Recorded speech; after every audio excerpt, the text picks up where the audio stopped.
오늘은 사도행전 19장 2절 말씀을 통해 너희가 믿을 때 성령을 받았느냐라는 제목으로 하나님의 말씀을 함께 살펴보도록 하겠습니다. 어릴 적 TV 뉴스를 틀면은 가장 먼저 나오는 것이 대통령의 동정이었습니다. 근엄한 모습과 산업 현장과 전방을 시찰하는 모습, 그리고 영부인은 고아원,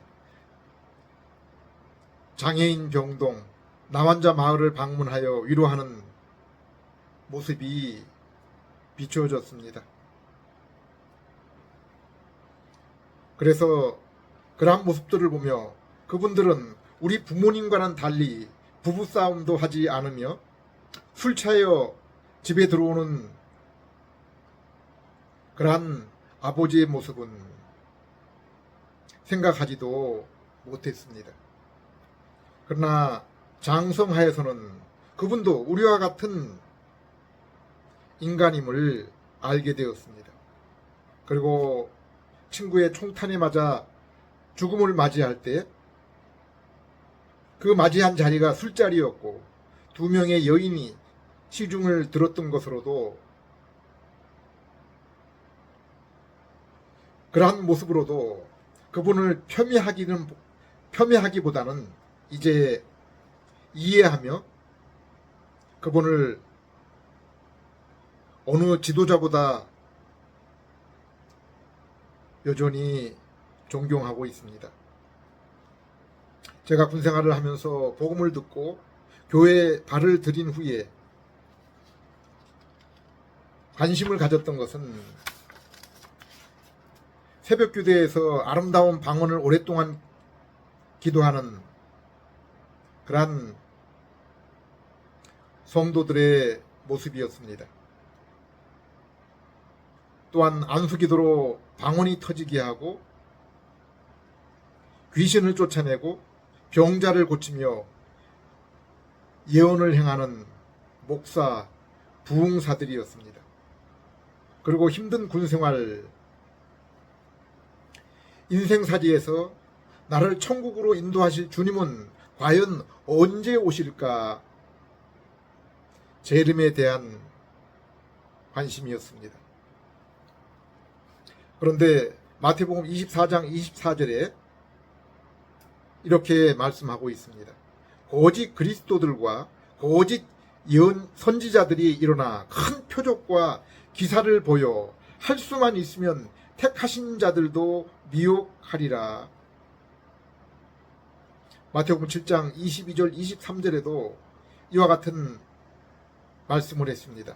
그날에 많은 사람이 나더러 이르되 주여 주여 우리가 주의 이름으로 선지자 노릇을 하며 주의 이름으로 귀신을 쫓아내며 주의 이름으로 많은 권능을 행하지 아니하였나이까 하리니 그때 내가 그들에게 밝히 말하되 내가 너희를 도무지 알지 못하니 불법을 행하는 자들아 내게서 떠나가라 하리라.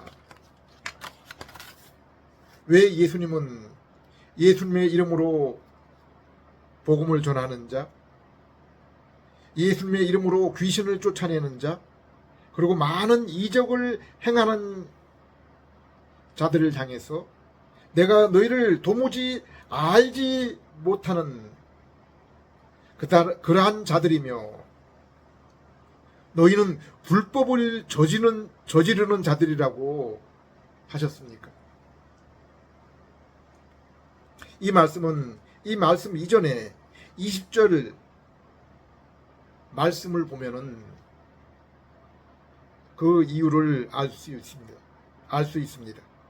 그들이 열매를 맺지 못한 자들이기 때문이라고 했습니다.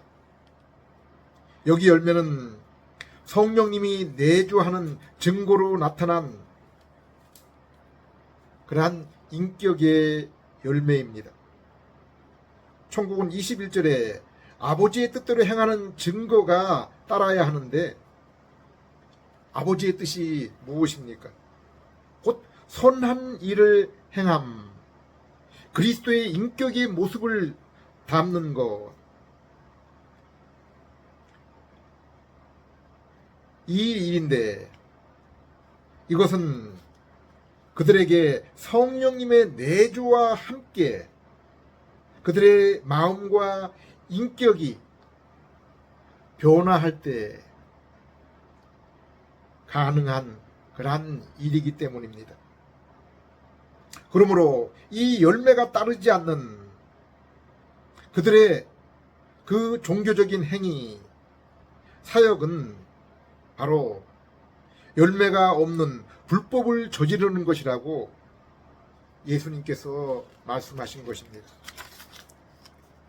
우리가 육신적으로는 어릴 적에는 이성적 판단이 미숙하여 둔하여 사리 판단을 제대로 못하는 것처럼 구원을 얻은 후에도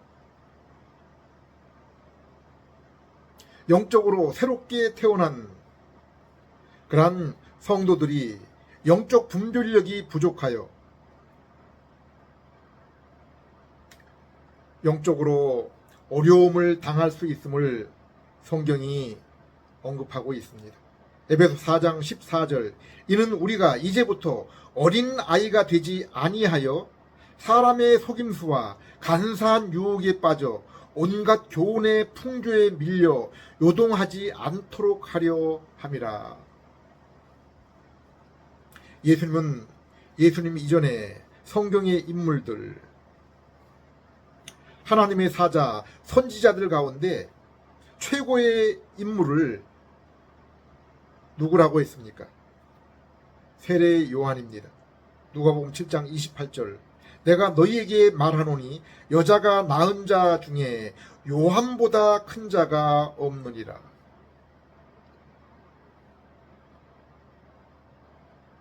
그러나 구약의 참 위대한 영적 지도자들을 보십시오. 모세를 보십시오. 자신의 지팡이를 뱀으로 변하게 하며 그가 홍해 바다 앞에서 그 지팡이를 들자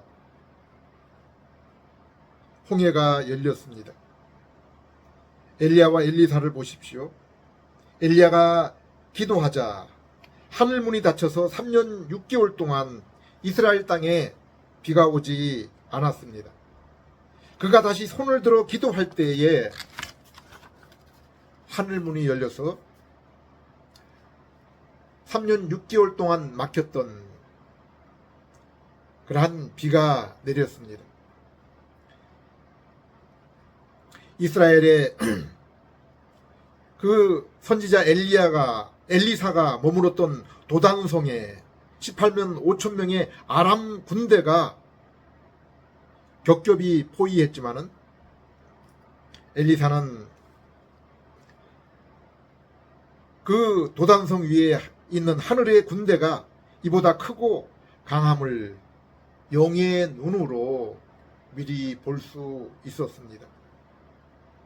이들에 비하면 세례 요한은 그저 이스라엘에게 요단강에서 회개를 요구하는 물 세례만 준 그러한 인물로 비추어질 수 있습니다. 그런데 예수님은 이러한 세례 요한을 예수님이 오시기 이전에 이 땅에 있었던 하나님의 가장 위대한 사자라고 평가했습니다. 예수님 자신 이전에 있었던 가장 위대한 그러한 선지자로 평가하고 있습니다. 예수님이 이렇게 평가한 이유는 무엇이었습니까? 세례 요한은 그 이전에 그 선지자들과 다르게 세례 요한은 이전에 선지자들과 다르게 예수님을 친히 보았기 때문입니다. 구약의 하나님의 사자들은 장차 오실 예수님을 성경의 약속과 모형으로 그저 멀리서 바라보았을 뿐입니다. 그런데 예수님은 예수님 시대 이후에 성도를 다시 세례 요한과 이렇게 비교하고 있습니다. 그러나 하나님 나라에서는 극히 작은 자라도 세례 요한보다 크니라 하시니라. 예수님 이전에 그 어떤 선지자보다 세례 요한이 큰 자라고 얘기했는데, 예수님은 또 다시 하나님 나라에서는 이 땅에 지극히 작은 성도라도 세례 요한보다 큰 자다라고 그렇게 말씀하고 있습니다. 여기 구약의 선지자, 그리고 구약시대의 마지막 선지자 세례 요한, 그리고 신약의 그 성도를 향한 예수님의 비교는 바로 그들이 예수님을 얼마나 알고 있느냐, 예수님을 아는 그 정도의 차이를 두고 말씀한 것입니다. 히브리서 1장, 로마서 1장을 보면은 예수님은 메시아일 뿐 아니라 또한 하나님의 완전한 계시라고 했습니다. 그래서 요한복음 14장에 예수님은 제자들에게 나를 본 자는 하나님을 본 자요, 그리고 너희는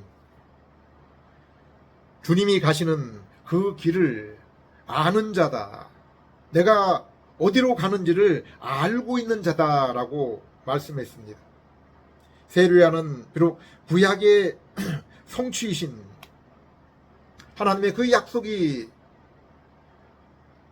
그 완성으로 오신 예수님을 보았지만은 아직까지 그분의 십자가와 부활, 그리고 성령님의 보내심을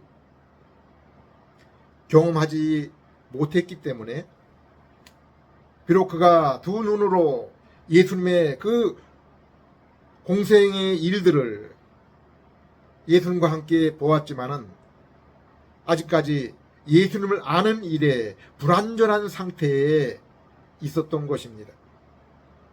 예수님의 제자들의 모습 또한 예수님의 십자가와 부활, 그리고 성령의 강림 이전과 이후에 커다란 차이가 있지 않았습니까?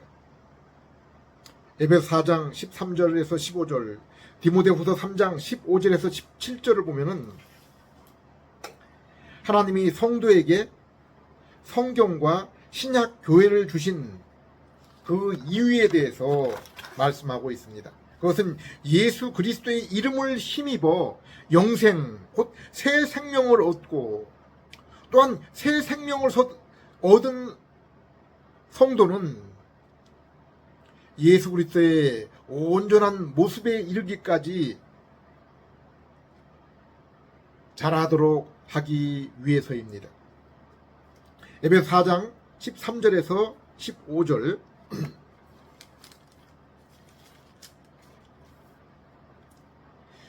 우리가 다 하나님의 아들을 믿는 것과 아는 일에 하나가 되어 온전한 사람을 이루어 그리스도의 장성한 분량에 충만한 데까지 이르리니, 이는 우리가 이제부터 어린아이가 되지 아니하여 사람의 속임수와 간사한 유혹에 빠져 온갖 교훈의 풍조에 밀려 요동하지 않게 하려 함이라. 오직 사랑 안에서 참된 것을 하여 범사에 그에게까지 자랄지라. 그는 머리니 곧 그리스도라. 디모데후서 3장 15절에서 17절, 또 어려서부터 성경을 알았나니 성경은 능히 너로 하여금 그리스도 예수 안에 있는 믿음으로 말미암아 구원에 이르는 지혜가 있게 하느니라. 모든 성경은 하나님의 감동으로 된 것으로 교훈과 책망과 바르게 함과 의로 교육하기에 유익하니, 이는 하나님의 사람으로 온전하게 하며 모든 선한 일을 행할 능력을 갖추게 하려 함이라. 로마서 8장 29절에 하나님이 성도를 택하시고 구원하신 목적이 무엇이라고 했습니까? 하나님이 미리 아신 자들을 또한 그 아들의 형상을 본받도록 하기 위하여 미리 정하셨으니, 미리 선택하셨으니, 하나님이 우리를 창조하시고 타락 이후에 다시 재창조하신 그러한 이유, 목적은 동일합니다. 바로 그 아들 예수 그리스도의 형상을 담도록 하기 위해서입니다. 30절, 또 미리 정하신 그들을 또한 부르시고 부르신 그들을 또한 의롭다 하시고 의롭다 하신 그들을 또한 영화롭게 하셨느니라. 하나님이 죄인인 우리를 창세전에 택하시고 예수님의 십자가 보혈로 의롭게 하시고 이렇게 영적인 그러한 그 부활 및 장래의 영화, 곧 육적인 부활을 주시는 것은 성도인 우리가 이 땅에서뿐 아니라 재림 이후에 새 땅에서도 영원토록 예수님을 알고 그 모습으로 변화되도록 하기 위함입니다. 곧 성화를 위해서입니다. 이 땅에서 아버지와 아들의 관계, 부부와의 관계, 친구와의 그 관계, 사귐을 보십시오. 서로가 오래 알고 사귈 때 서로를 더 깊고 잘 알아나갈 때 더욱 깊은 관계로 나가게 되는 것을 알 수 있습니다. 요한복음 17장 3절에서 영생은 하나님과 예수 그리스도를 아는 것이라고 했습니다.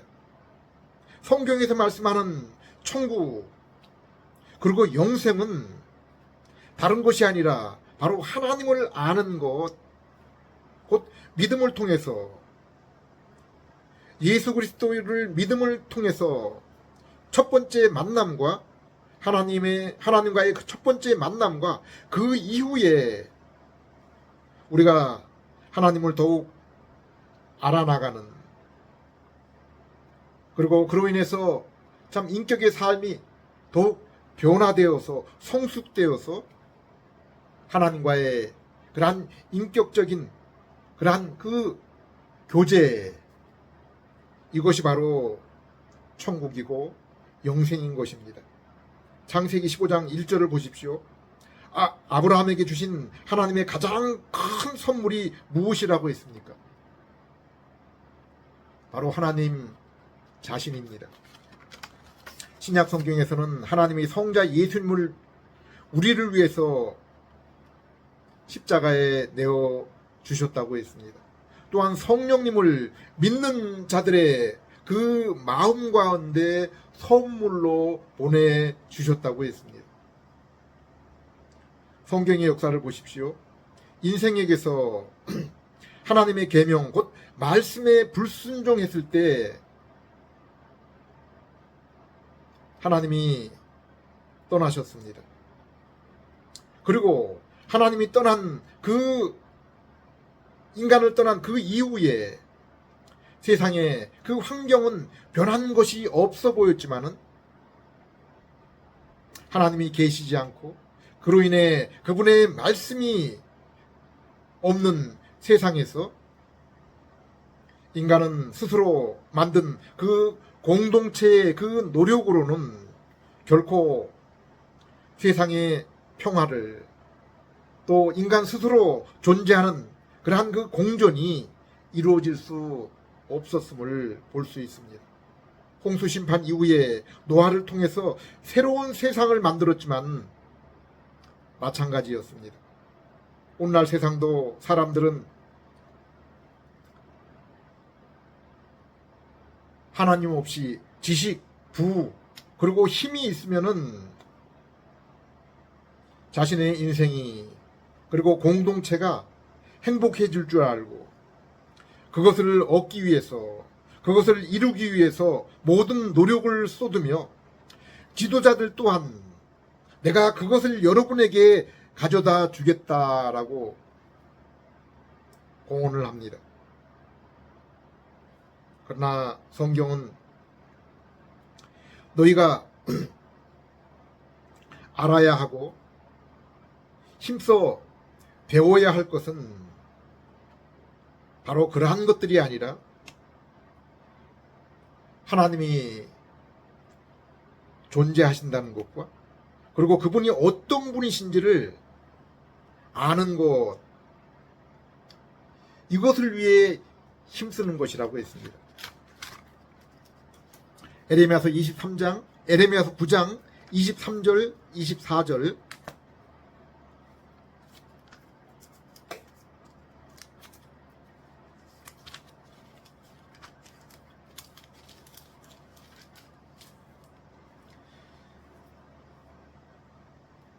여호와께서 이와 같이 말씀하시되 지혜로운 자는 그 지혜를 자랑하지 말라.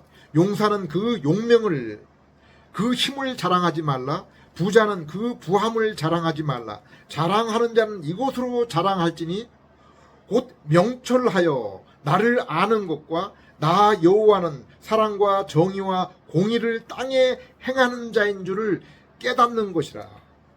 나는 이 일을 기뻐하노라. 여호와의 말씀이니라. 아모스 선지자도 이스라엘이 멸망하게 된 것은 그들에게 먹을 것이 없어서도 마실 물이 없어서가 아니라 바로 그들에게 하나님을 아는 지식이 없기 때문이라고 했습니다. 8장 11절 주 여호와의 말씀이니라. 보라 날이 이를지라 내가 기근을 땅에 보내리니 양식이 없어 주림이 아니요 물이 없어 가람이 아니요 여호와의 말씀을 듣지 못한 기갈이라. 산상수훈의 팔복 또한 인생에게 닥친 가장 커다란 슬픔, 불행은 바로 그들 가운데 하나님의 말씀이 없어서 하나님과의 그러한 관계에 참으로 빈곤이 오게 된 것을 깨닫는 것, 바로 이것이 복의 시작이다, 회복의 시작이다라고 말씀하고 있습니다. 심령이 가난한 자는 복이 있나니 천국이 저희의 것이미요. 인간이 자기 인생의 불행, 비참의 원인이 다른데 환경에 있는 것이 아니라 오직 자신의 인생에 하나님의 말씀이 없으므로 말씀의 기근으로 하나님이 그로 인해 자신과 멀리 떨어져 계심을 깨닫는 것이 바로 복의 근원, 시작이라고 말씀하고 있는 것입니다. 사도 베드로가 흩어진 초대교회 성도에게 말씀한 것이 무엇입니까? 베드로서 1장 8절 이런 것이 너희에게 있어서 흡족한즉 너희로 우리 주 예수 그리스도를 알기에 게으르지 아니하고 열매 없는 자가 되지 않게 하려니와. 인생에 참으로 요구되는 것이 무엇이라고 했습니까? 바로 예수 그리스도를 아는 일과 그 일을 통해서 예수 그리스도를 아는 일을 통해서 삶과 인격에 나타나는 변화입니다. 9절에 그러나 이런 것이 없는 자는 소경이라 죽은 자라라고 말씀하고 있습니다. 오늘날 올림픽 공원에서 많은 사람이 태극기와 성조기를 흔들며 참정권 회복을 위해서 투쟁운동을 하고 있습니다. 집회에 참여한 대부분이 크리스찬으로 생각이 되어집니다. 오늘날 서구와 우리나라의 헌법은 천부 인권론을 바탕으로 개인의 생명은 하나님으로부터 받은 것으로 인정하고 하나님의 형상을 지닌 인간의 그 소중한 개인의 뜻이 존중되어야 함을 헌법에 반영하고 있습니다. 개인의 주권과 자유가 헌법에 있어서 최고의 가치임을 명시하고 있는 것입니다.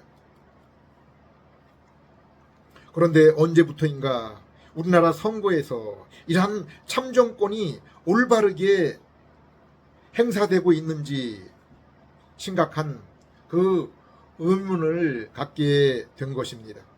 물론 이 땅에 천국이 이루어질 수 없고 완전한 천국이 이루어질 수 없고, 그리고 역사 가운데서도 그러한 일들이 일어난 적이 없습니다. 모세의 이스라엘, 다윗의 이스라엘도 그것이 완전히 이루어진 그러한 나라가 아니었습니다. 칼빈의 제네바, 크로멜의 잉글랜드, 카이퍼의 네덜란드도 그것이 이루어지지를 못했습니다. 그 이유 가운데 하나는 지도자인 그들 또한 예수님과 같은 완전한 분이 아니었습니다. 그리고 그곳에 그 통치를 받는, 그 다스림을 받는 그 백성 또한 완전한 중생한 성도가 아니었고, 그들 개개인 또한 날마다 죄성으로 영적 싸움 가운데 있었기 때문입니다. 계시록 11장을 보면은 역사 속에 교회와 성도의 모습을 나타내는 두 증인이 나옵니다. 그들은 주님의 초림과 재림 사이의 교회의 역사 가운데 굵은 베옷을 입고 예언하는 그러한 증인입니다. 11장 3절, 내가 나의 두 증인에게 권세를 주리니 그들이 굵은 베옷을 입고 1260일을 예언하리라. 누구든지 두 증인, 곧 이 땅의 교회, 성도를 해하고자 하면은 그들의 입에서 불이 나와서 그 원수를 삼킬 것이라고 했습니다.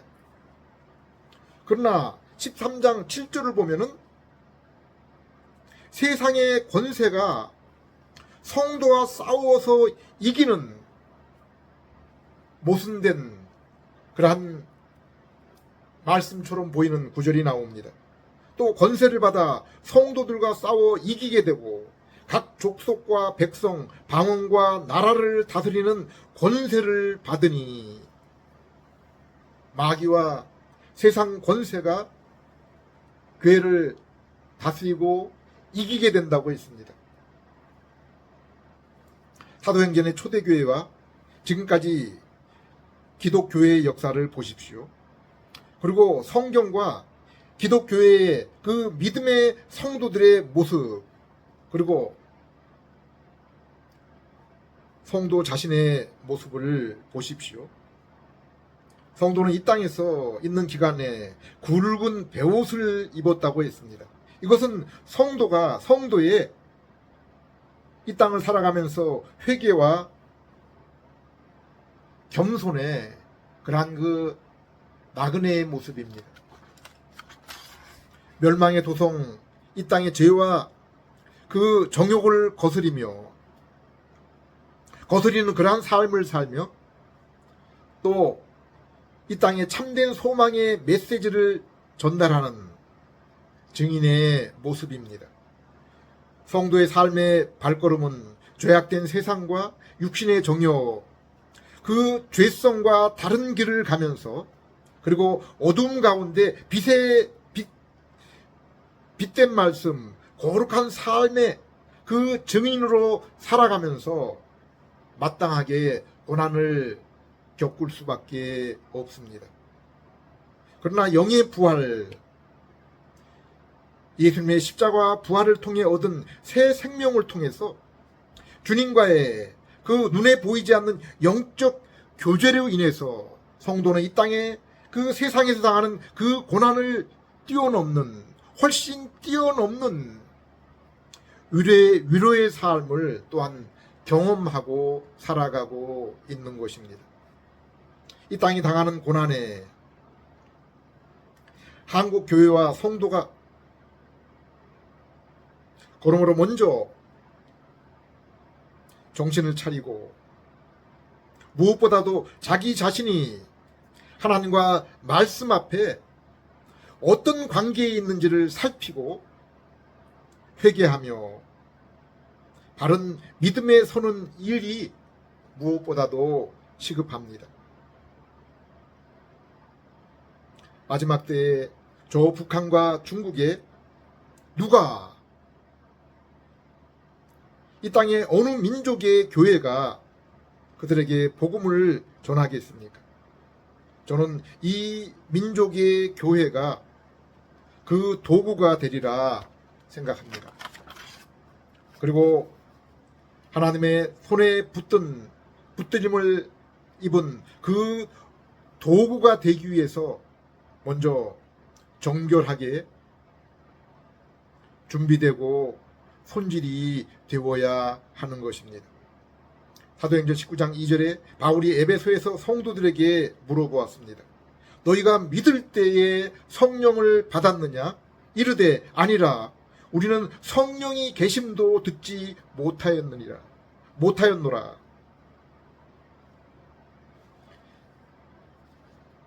에베소 19장을 보게 되면은 바울이 에베소에 도착하는 그때 이미 그곳에 제자라고 불리는 그 여러 명의 적지 않은 수의 그러한 그 성도들이 있었던 것을 볼 수 있습니다.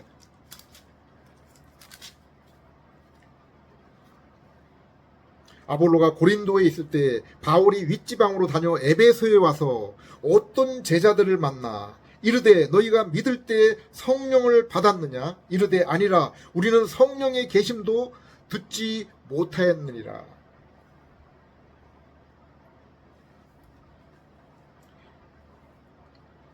바울이 그 에베소에 있는 성도들에게 먼저 물은 것은 그들이 믿는다고 할 때 그렇다고 하면은 성령을 받았느냐를 먼저 물었습니다. 하나님이 믿음으로 이제 하나님의 자녀 세상을 향해서 증인으로서의 삶을 살게 될 때 필요한 것은 오직 성령님이십니다. 성령님이 저들과 함께하고 있느냐입니다. 초대교회 제자들도 그들이 두벌 옷을 갖지 않았습니다. 지팡이나 주머니도 갖지 않았습니다. 오직 성령님과 동행할 때 주님이 맡기신 그 사명을 감당하게 된 것입니다. 에베소서 1장 13절 14절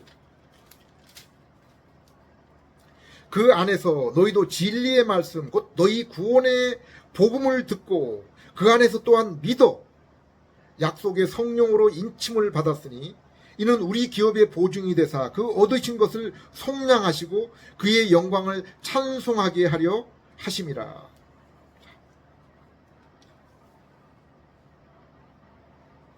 바울이 그 성도들에게 믿음과 함께 주신 것이 무엇이라고 했습니까? 성령이라고 했습니다.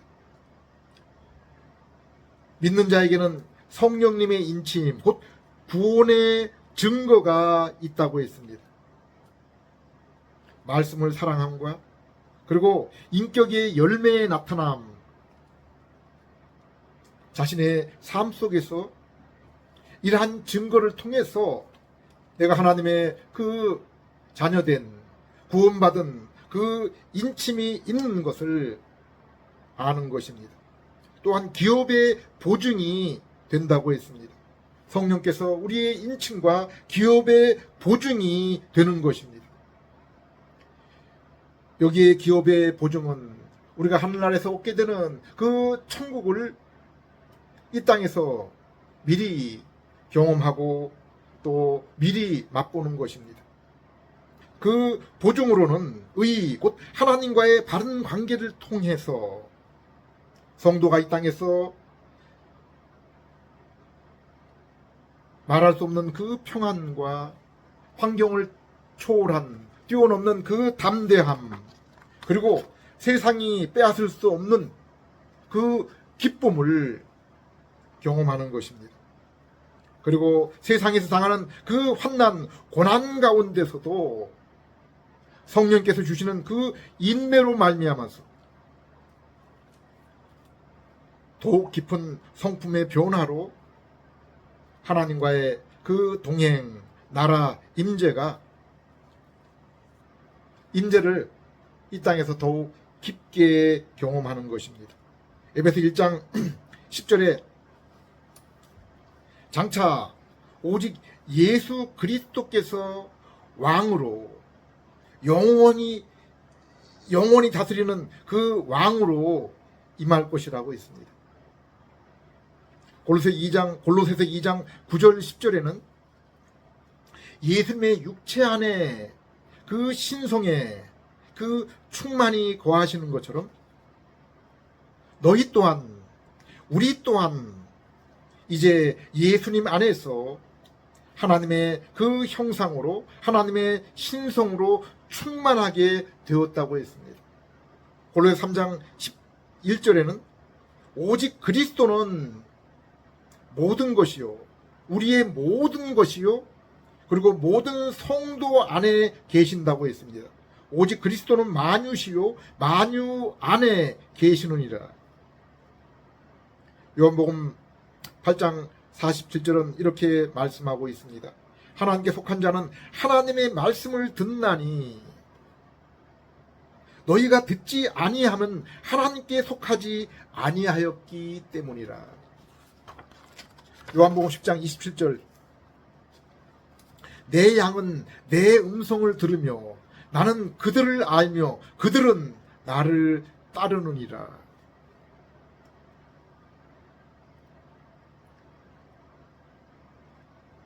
본문의 이 말씀들은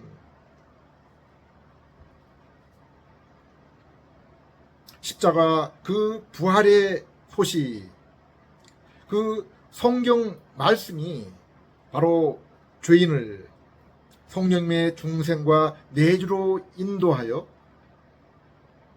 하나님과 동행 가운데 이르게 한다는 말씀입니다. 그리고 이 말씀이 성도를 이제 새 생명을 얻은 영이 부활한 그 성도를 더욱 주님의 지식과 그리고 주님의 그 모습으로 변화시켜서 하나님과의 그 사귐과 예배를 깊어지게 하며 그로 인해 성도인 우리가 고난의 세상 가운데서도 위로와 즐거움으로 충만하게 살아가게 하신다는 것입니다. 예수님도 공생의 바쁜 그 일과에 앞서서 하나님과 갖는 이 말씀의 시간을 소중히 여겼습니다. 예수님 발 앞에 앉은 마리아에게 내가 다른 무엇보다도 좋은 것을 택했다라고 말씀했습니다. 우리가 세상을 살아가면서 생명과 그리고 영의 양식인 이 말씀을 사랑하고 묵상하며 그로 인해 내가 참된 믿음, 내 안에 성령님께서 계심을 경험하고 날마다 성경 말씀을 따라 주님을 아는 일과 그리고 증인의 사명을 감당하는 그러한 저와 여러분 되시기를 기도드립니다. 기도하겠습니다. 하나님 아버지,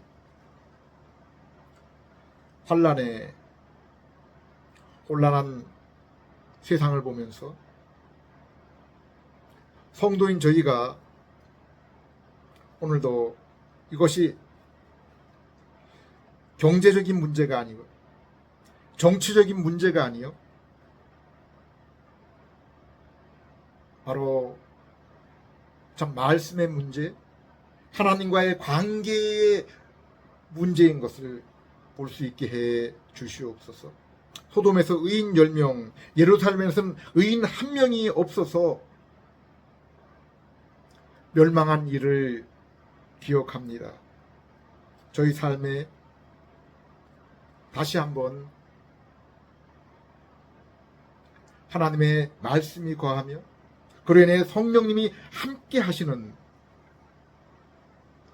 그러한 삶을 볼 수 있는 저희 되게 해 주시옵소서.